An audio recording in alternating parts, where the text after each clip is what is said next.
Can you beat Slay the Spire with only common cards? Greetings, gentlemen and ladies. Welcome back. Today marks our return to the Spire Origins for one of the hardest challenges I have ever attempted. The rules are simple. We can only play common cards. That's right, I don't want the blue cards, I don't want the yellow, I don't want any colourless, and I don't want to scale. I'm not allowing infinites on this challenge, we're doing it on Ascension 20, and you better believe we're going all the way to the Corrupt Heart as well. Both off and on stream, we have over 88 attempts. It's been brutal, but with 17 unique, timeless, and everlasting challenges behind us, this one really is going to take absolutely everything we've got. So, sit back, get yourself comfortable, for it's time. Time to climb. Climb time! Let's do this, guys. Today, we are presented with 4 choices. A card, a random common relic, 250 gold for 18 health, or swapping our relic with a random boss one. I checked the map, and seeing as though we could visit this early merchant, the gold was an easy decision to make. Greeting us to the challenge was a couple of louses.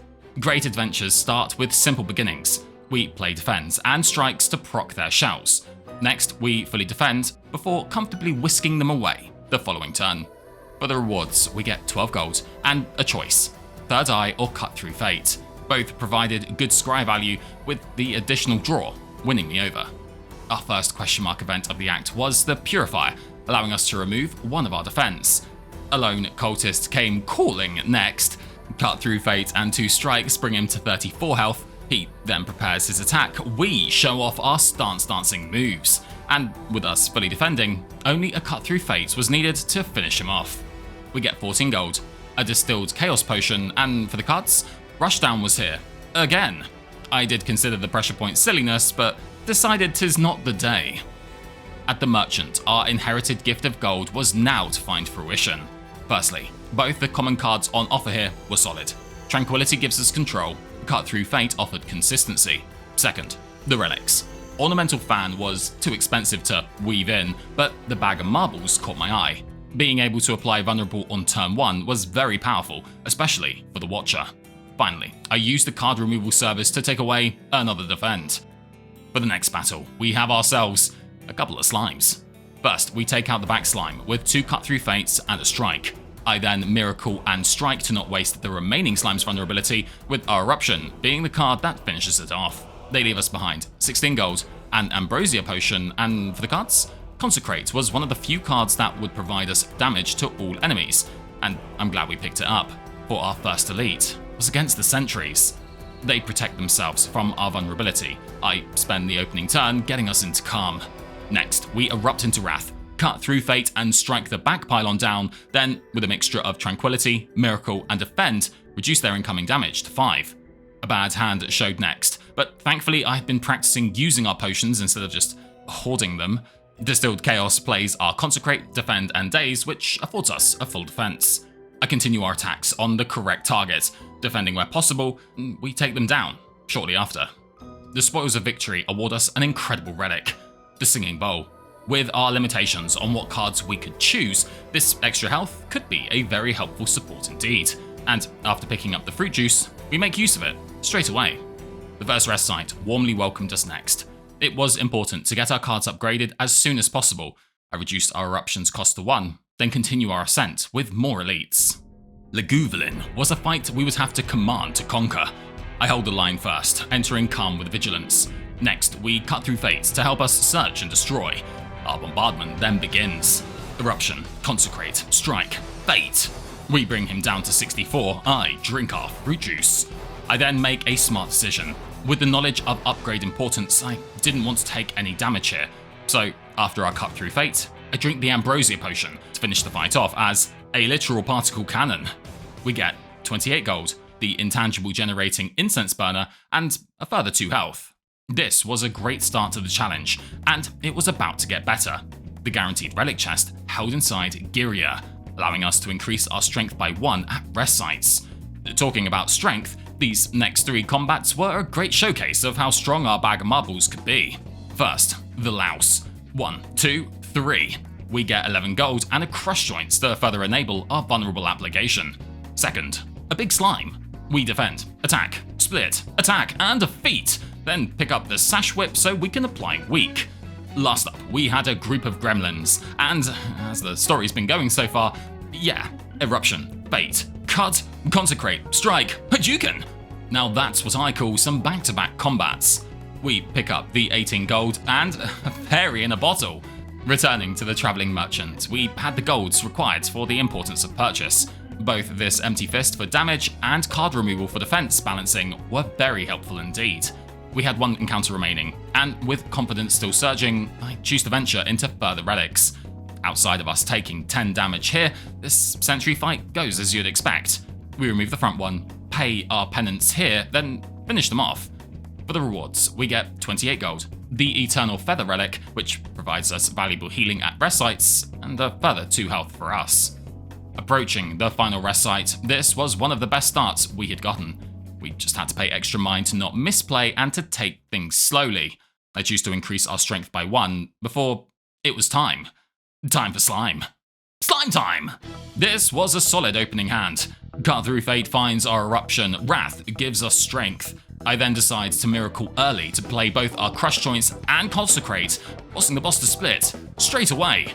Turn 2, our Incense Burner provides us a noble Phantasm of defense, reducing the front slime's 36 attack to 1. I don't hold back, sending 2 strikes and our Empty Fist into the green slime. They split with 6, we get slimed. Turn 3, our dynamic duo of debuff removed the 2 little slimes. Fate then brings us back our Eruption, and after a couple more attacks, we use it to comfortably finish off the boss of Act 1. Okay, we've certainly got the wind in our sails, but it was important to not get overconfident here, especially as most of the failed attempts came from Act 3. We pick up 72 gold, a fire potion, and though we couldn't add any of the card rewards, we could add another 2 HP. Next, the relics. Runic Dome, Philosopher's Stone, or Pandora's Box. The risk of transforming cards into unplayable ones removed Pandora's. I didn't want to risk death with the Dome, and then there was the Philosopher's Stone. This was difficult. An extra energy would be great, but I was afraid. Not of the hearts, nor the snake plant. I was afraid of the birds. So I decided to pass on them all, allowing me to take you, yes, you, into Act 2, the city. Assessing the map, I wanted to find rest sites for Gyria and elite options for expanding our relic collection should we feel comfortable. I find a solid path with both. Greeting us to the act was the Spheric Guardian. Simple starts have us little to accomplish. I strike, Sash Whip and Empty Fist. It adds barricaded protection. On the following turn, I had some reservations on the damage coming next, so after finding our Tranquility, I use it to give us an extra energy for Eruption, then Cut, Consecrate, and Strike, allowing us to finish the fight with the newly acquired Fire Potion. We get rewarded with 13 gold, a Fear Potion to replace that which was just lost, and even more max health for us. The Lone Chosen was up next, and thanks to our bag of marbles, this opening hand goes from good to lethal. Eruption, Miracle, Crush, Strike, and Strike. Wow. We get 15 gold, and for the cards, I choose to add the upgraded Halt for well-needed defense. We then laid stride into the merchant's visage. There wasn't much here that we could buy, so I focus on removing more cards from our deck. Next up, we had to take on the Snake Plant. 24 damage on turn 1 is just not okay, but our hand had options. I start with Cut Through Fate, which finds our Empty Fist, then Vigilance for block, Empty Fist for energy, and Sash Whip to apply weak. We finish the turn with a defend and reduce its damage to 5. Turn 2. The plant is aiming debuffs, and that means we get to attack. Eruption, Strike, and Consecrate bring it down to 19 health. Our Crush Joints finishes it off the following turn. It leaves us behind 20 gold, and for the cards, neither Get Lucky nor Consecrate were of interest. From one enemy we don't miss to a duo that we really will. It was the Centaurian and his wife. We kick things off with a Cut Through Fate. Eruption then lends us damage, and with our Miracle, both Crush Joints and Sash Whip felled the Stormwind Knight in our opening turn. The wife continues her casts. We hold the following turns to better position our Incense Burner. It's been an honour, truly. They leave us behind 19 gold, and with only a Consecrate on offer, we once again advance our health. The warmth and refuge from the rest site welcomed us next. My focus was furthering our defensive abilities, so with the health recovery from our feather, I choose to forge our Sash Whip an upgrade. Before we face the elite of Act 2, the Taskmaster. Our opening hand wasn't very strong. Eruption and Sash Whip lets us take the Backslaver down. Tranquility does return us to calm, but we couldn't protect ourselves against their 20 attack. Turn 2, our Incense Burner mimicked that of Reinhardt and his shield. Vulnerable Potion was in the forethought of my mind, but I cut through fate first. Okay. Consecrate and Empty Fist finish the damage. Our Vigilance protects us. Turn 3. We successfully remove the Taskmaster, but take 9 damage from the remaining Slaver. Then another 8 here. But all in all, this was a relatively solid fight. For the rewards, we get 31 gold, another stacking relic we would have to dance around, and for the cards, I do consider the unupgraded Holt, but without more access to Wrath, I wasn't ready just yet. Moving forward, we upgrade our cross joints, acquire the preserved insect from the relic chest, pick up a very heavy mop, then bless Sneko-san with our presence. He leaves us behind but 11 gold, and more cards that we could decide to add. Now wasn't the time. I keep our deck compact and increase our health instead. Now, whilst my initial plan was going for the question mark here, we now had the preserved insect relic, which paired with our innate strength, gave push into further elites. The Gremlin Leader. Our opening hand was a thing of beauty. Vigilance, Eruption, Cut Through Fate, Sash Whip, and Strike. This is crazy. On this fight alone, we benefited from Insect's HP reduction, Hen Nib's double damage, Giria's extra strength, and the king of them all here was our bag of marbles. A true concoction of synergetic symbiosis. Reward-wise, we get 25 gold, the Ink Bottle Relic, which turns our Tango into a Salsa, a Dex Potion, and for the cards, I choose to add the Protect for our defense was still lacking behind. We then had a returning customer. The Snake Plant wanted another go. Yeah, with this opening hand, we say not today. We get 12 gold, a Power Potion I declined to pick up, and another 2 max health. The last question mark event was that of Ancient Writing. Though a card removal might have been smarter, turning our strikes and defense green was too difficult to say no to. Moving into the final rest site, I looked to Giria for one more deadlift, that's like a squat. Before, it was now time for the boss of Act 2, the Collector. This boss had a lot of health, but we have a lot of damage. I start things off with our Cut Through Fate, then Empty Fist, hold for Crush Joints, and finish with Consecrate, drawing our Protect thanks to Ink Bottle. Turn 2. The Blessing of Incense Preparation protects us again. I incur error playing the Sash Whip before our fate, find the Eruption, then Miracle to send an extra strike. We take 3 damage in return. Turn 3. I remove all thought other than bombarding the boss. Our cut finds Defend. Tranquility gives us extra energy with Eruption and Empty Fist. Defend procs our Ink Bottle, which holds 6 more block. The boss then breaks through with 17, but with only 44 damage left to deal, it was our dynamic debuff duo that takes her down. Okay, this was looking good. Like, really good. We just had to reduce the small misplays we were making, as the upcoming acts would not be so kind to them. For the rewards, we get 74 gold, a liquid bronze potion, and even though we can't add any rare cards, we can still add 2 more health. Now, the relics. Runic Pyramid, the Cursed Key, or Calling Bell. Runic Pyramid was incredible for control, but I feared the seductive lines of Infinite would take me over. Bing Bong's 3 additional relics for a curse was tempting, but if there's one thing we needed here, it was energy. So, Cursed Key? It did solve that problem, and with only 1 chest left to open, the downside was all but cleared. Come on, Key, let's unlock the Kingdom's Heart into Act 3. The Beyond. Analysing the map, safety was now my top concern. I accentuate both rest sites and merchants before we begin our trepidatious ascent with the Darklings. Eruption and Vulnerable work together like Donald and Goofy. Cut and Cut remove the back Goopy boy. Our Sash Whip says sayonara to the middle one. The last one then buffs itself for a turn which, well, it'll never arrive. I smartly play a few extra cards before finishing it off. They leave us 18 gold, and for the cards, because we now had energy, more card draw and scry would no doubt help us find a good spot for ingredients. Talking of good things, we get the Mind Bloom encounter next. a practically free rare relic and card rewards. Don't mind if we do. The Guardian. Cut, Eruption, Miracle, Crush Joints, and Strike colourfully explode us onto the scene like fireworks at a festival. Our Incense Burner then procs, and not only does it reduce attack damage to 1, but all forms, including the thorns of his defensive shell. I Sash Whip, Consecrate, and finish the boss off with us only taking 3 damage. For the rewards, we get 25 gold, the Fossilized Helix Relic, which gives us a buff for every combat, and for the cards, we finally find a Crescendo.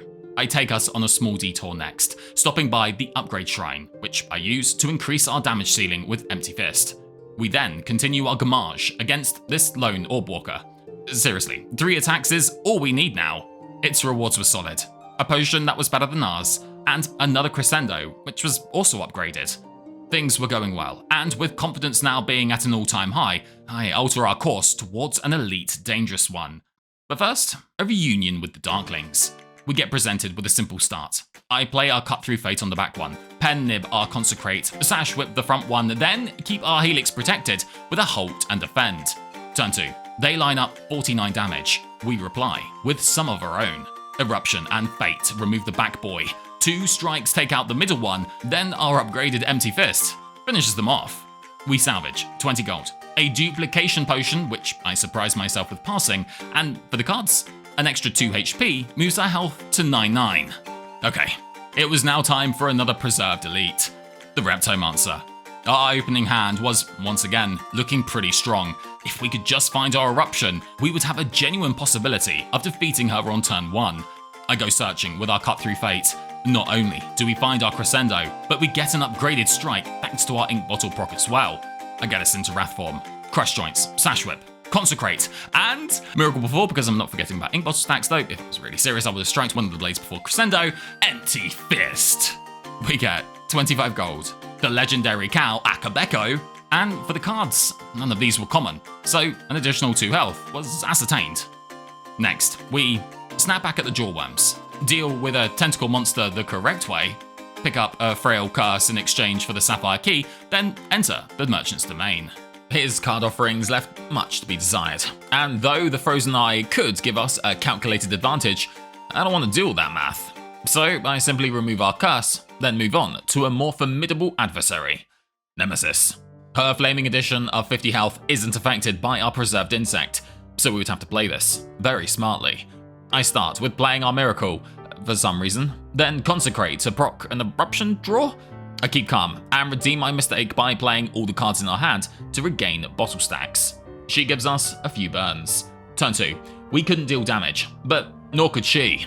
I spend the turn preparing for the next turn's attack, and after positioning our Tranquility with 8 Pen Nib stacks, it was our time to shine. Crescendo gets us into Wrath form, Crush Joints applies Vulnerability. Then, with our Pen Nib ready to proc, our Empty Fist deals over 100 damage. I smartly play 2 additional cards before we finish her off with a Strike. She leaves us behind 25 gold, the Orichalcum Relic, and for the cards, more draw and options from a Cut Through Fate was a very welcome sight to see. Talking of welcome sights, after we collect the final piece of the Heart's puzzle, we get to take on one of my favourite fights to edit, the Transient. I think you know what's coming. We managed to defend every single, and this one too, attack. We didn't even lose our buffer. For the rewards, we get 13 gold, and though this unupgraded Halt may look weak, defense was still an area we had need to develop. Moving into our last encounter, we get ambushed by a few snappy boys. These Jawworms only have 40 health, so we could take them down straight away, or we could wait to position our relics with the boss coming up next. After I position our Incense Burner, I finish them off. They leave us behind an extra 2 HP. Our nerves were holding steady. We were feeling good. Entering the final rest site, I used the Embers for defensive upgrade before, with over 200 of you here, it was now time. Time for time. Time. Our intangible preparation provides us invaluable support. I get us into Wrath form, Ink draws a Strike, and our Halt protects the buffer. Definitely didn't forget about our Orichalcum. Turn 2. The Snail shows 64. I play our Cut Through Fate, weaken him with Sash Whip, then continue the assault with our Strike and Empty Fist. The slug with a mortgage then removes our buffer. This next turn must be played perfectly. First, I crescendo to enhance our cut through fate, then play it again. The boss is going to heal and cleanse next turn, so we don't want the crush here, but we do want to halt. 18 block gets added for us with our tranquility, proccing his clock. We take 3, then pass our turn while the property guru heals up. Okay, let's get back into Wrath. Cut through fate, Sash Whip to weaken, slime time, consecrate, and finish with an empty fist. The snail responds with a barrage of debuffs, and that wasn't the worst of it. Even with us playing as defensively as possible, he still breaks through, doing 31 damage. Thankfully, our incense burner was now here, and with it, an armada of attacks. Goodbye, Time Eater. The Doormaker makes me realize just how lovely of a boss you really were. One boss down, one more to go. The Weasel. Did somebody say Wrath? Eruption gets us started. Ink Bottle finds a defend, which, mixed with our halt and vigilance, affords us a full turn of block. The cultists, gore. Talking of cultists, we had to take them down fast. I re-enter Wrath, cut through fate, once, twice, 3 times, sold. I then miracle to help us apply vulnerability, but it wasn't without cost. The Weasel claims our buffer. Calculations began to fly through my mind and yours. The timing of our incense protection had to be perfect. I play our Sash Whip to first weaken his multi-attack. Cut shuffles our deck, then we draw our Eruption, which, paired with Empty Fist, finds the damage we needed to deal. We take 18. Okay, it was time to push. I play our Tranquility first, into Crescendo for energy, then Crush Joints for vulnerability, cut into 2 halts, no thank you. Another cut brings him to 26, allowing this strike to deal just enough damage. He then awakens from his slumber. Our Incense Burner brings the Weasel's 84 attack down to 1. Time to find our debuffs. Cut through fate. Once, twice, and again. We find them next. Eruption and Halt apply the vulnerable. Our Sash Whip weakens him and draws another Halt. We completely block its incoming attack. The Void draws next. Our steam had officially run out. Our Halt and Protect do let us just hang on to our fairy in a bottle. Then, with our pen nib ready and waiting, we sent him back to the dimension he came from. This was brutal. Seriously, one small misplay, and even with us having over 100 health, our summer vacation would be over. Act 4, the finale. Only 4 floors were between us and the victory to this challenge. Our first port of call was that of upgrade. Out of what remained, it was the Protect that garnered the most favour for its retained defensive value. Next, the Merchant. His wares may be lacking much of any use, but it would be that which triggers me to make an unusual decision. I moved to add an old friend from a striking past to assist us with the artifact coming up. Before they were finally here. The Shield and the Spear. 2 cut-through fates in hand make our miracle the correct decision this time around. I then go searching for Wrath.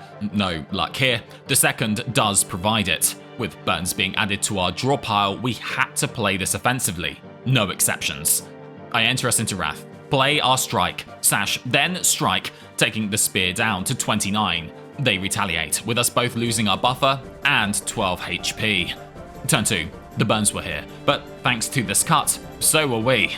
Our Ink Bottle was at 7, and that means we can get Eruption. I fully defend and take out the Spear with our Empty Fist. With only the shield remaining, it was here that perfect incense preparation would be required. The Heart's first and fourth turn are both non-attacking, and that means we want to enter with our incense stack at 5, 3, or 4. I managed to get our Ink Bottle and Pen Nib stacks past 5 too, and with that, we take down the Elite. We had now gotten ourselves into one of the best positions we could possibly be in. For the final rewards, we get 35 gold, the Bronze Scales Relic, which is fantastic against the Heart's multi-attack, and for the cards, though we do get offered an upgraded Fist, it wasn't damage we needed, but consistency. Okay, this is it. The final ascent. The final boss. One final time. Let's say it together, as I think it's a fitting way to enter this boss. It's time. Time to climb. Climb time! This fight is going to require absolutely everything we have. Our opening hand was solid, and no, I'm not holding this buffer. I start with Eruption, Sash Whip for 2 week, then Halt to proc our bottle of ink. Pen Nib gets consumed by Fate, drawing 1 cut and leaving the other behind. We finish off the turn with an Empty Fist. The Heart responds with Gifts of Daze, Slime, Wound, Burn, and Void. Turn 2. This wasn't looking good. I could only play our cut to see what was coming next. Defend and Halt provide us 5 defense, but it would be our weak application that saved us here. A Ball X Pit of damage comes flying our way. Our Thorns return the serves. Turn 3. Our weak debuff may be off, but our Incense was now on. I enter Wrath. Card then finds us 2 unwanted status cards, but it would be here that I make a very smart decision. I draw the Void now, so we won't have to deal with it later. I finish the turn with an additional cleansing of Slime. Its buffing turn was now here. Our damage wasn't. At the very least, our Crush Joints would get it vulnerable, Consecrate does 24, and Vigilance gets us back into Calm. The Heart now had Strength and Artifact Protection. 60 damage was on its way, and that was with us in Calm too. We had to play perfectly. The first cut shows us a Sash Whip, which, with it having 2 artifacts, was not going to be very useful. I push it aside, draw the Halt, then the Empty Fist. Our next hand wasn't looking great, but we did have 2 potions. I finish with the Fist and Protect. The Heart sends us the Syndra Ultimate, bringing us all the way down to 18 health. Now 47 was here.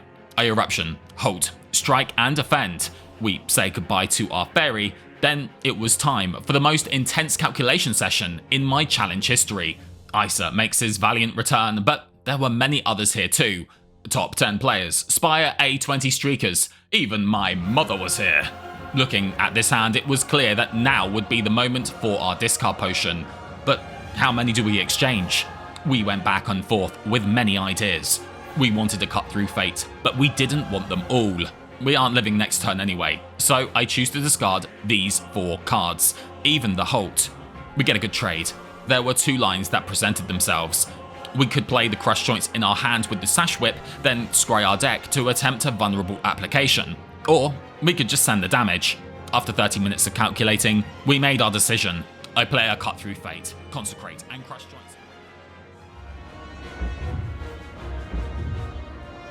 I think the math's mathing.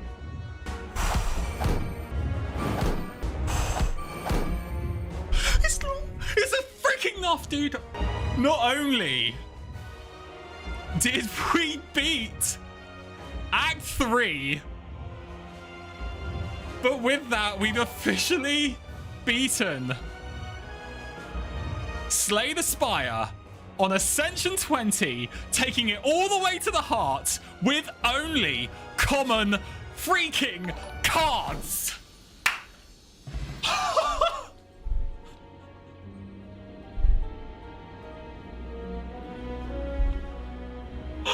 There's no way!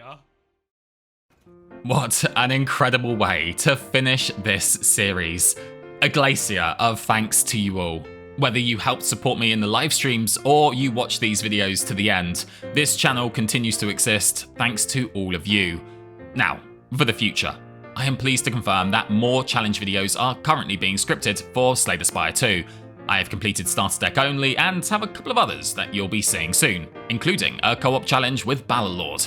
Lastly, I want to send a special thank you to every one of my Patreon supporters for continuing to help make this content creation dream a reality. Broccoli Emoji, Druv, Mew, Bill, Davish Gaming, Roju, Maths, Splashed, Pokemon Trainer Mike, Dissulfa, Reams, Wasara, Sichoyus, Tamsin, Those Things, Tava, Quagra, Austin, and Mum and Dad. And with the spring days fast approaching, remember to, as always, stay hydrated.